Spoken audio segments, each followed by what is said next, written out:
role models that help you become who you are today? Thank you so much. That is such a great question. I have so many people that I look up to, especially the women I've interviewed on the podcast. I love hearing their stories, learning that we all go through things and we have the capability to make things happen, to change our circumstances, to have the confidence to be the women that we are today.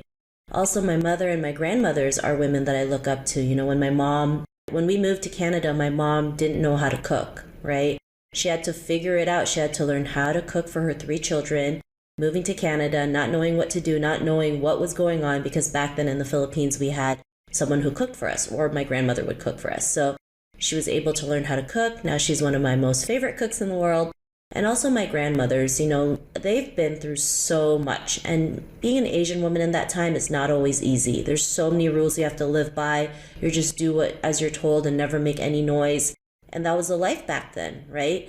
No, we never had anything like you can speak up for yourself, or you could go out there and create a life of your own. That wasn't taught in that generation back then. So for them, being able to still put a smile on their face, keep moving forward, try to live each day to their fullest, that was something that always made me realize, how strong they are, how amazing they are. Because especially in Chinese culture, right, the men is always favored over the women. If a family had to choose between a son or a daughter to go to school, of course, the son would go to school instead of the daughter. So, just the stories I've listened to and what they've been through, I look up to them and I realize, they are strong. They're just strong Asian women. And of course, women in the media, right? I love Sandra Oh, especially because she's Canadian. I love Michelle Yeoh, everything she does, I just watch. When it comes to movies, TV shows, Netflix shows, especially this year when she came out as when the movie Everything Everywhere All at Once came out. I mean, I love that movie. It was one of my most favorite movies in 2022.